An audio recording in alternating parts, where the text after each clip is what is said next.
qaban doona berri mudaharaad salmiya oo ballaaran oo nabadgelya xalayna aan ku wargeliyay ninka ciidanka ugu sarreeya bilayska mudaharaad baan qalqaalinaynaa sabtida qabanaynaa wixii cadaalad darradaas haysatona waxaanu doonaynaa in nagala soo qayb galaa shacabka SSCO haddaad raalli ka noqoteen dulmigaana lagu sameeyey de waxaanu ka dhigaynaa laamiyada waaweyn haddaad si cadaaladda wax ka qaban weydaan oo aad nagu eegataan dulmiga ilaahay baa idin kala xisaabtamay ninka taa wax loogu qaban waayo sharciga u hiilin waayo diinta islaamka u hiilin waayo berrina fili maayo inuu annagu wax mooba qaban karo ismadii halkaasayna dhigan cafii mayna aakhiro sadkaynaga cantuugeen 14 isin ee dhulbahante sool sanaag iyo cayn annagoo dalkana nale daaqana nale diintana nale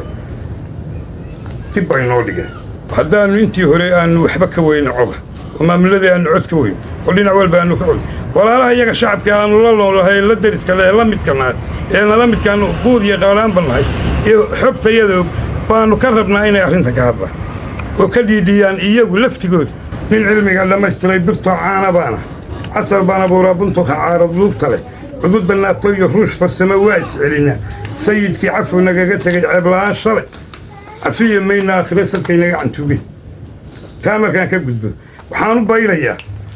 halkan waxaa tuban rag gaalo oo wada sita obarkoorkii shaqada shalay markii la isku qabtay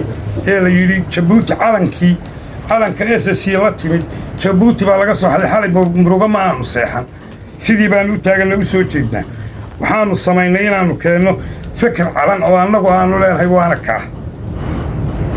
kaa beesha tumaalood baa iska haddii la isku qabsado saasaanu markiiba hubkana u soo daynay ha loo baahdo waxaas ama qori ha noqoto ama wax kale ha noqoto mid casri aanu keenaynaa oo hor saanu xaquuq uga weyno halka oo reero kale oo aan meeshaba joogay aan maanta uga helaanno anigu dee ma garanayo garan kari maayo waxaan leeyahay arrintaa dib ha loogu noqo 2 kursi baanu gobolka ku leenay 2 kursi midna ma hayno waa ka aradanna dhibkaana waxaa iskale maamulka iskale kuwii gudida ahaaba iskale aanu ku eedaynaynaa waxaa iskale garaadadoo waa ku eedaynaynaa kuwa yimid ee maamulka federaalka ka socday wasiirada abaanu ku eedaynaynaa kuwa xildhibaanada ee baarlamaanka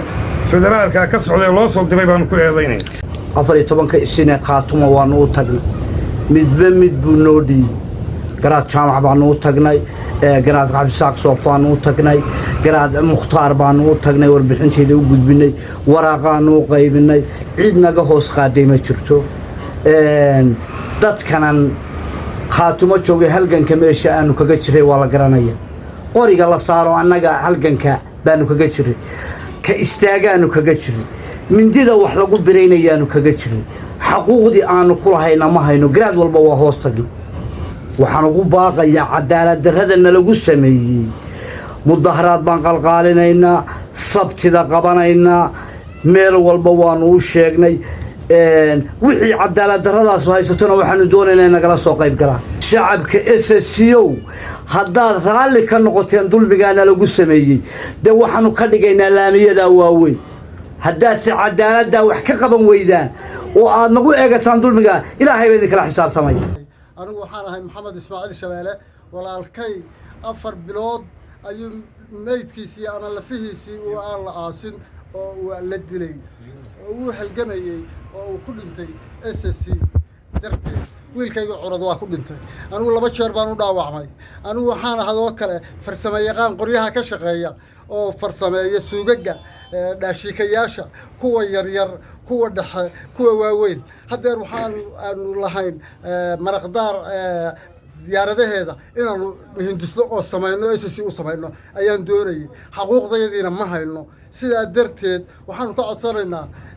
SSC xaquuqdayadii inaanu ka helno intaas ku dhamaatay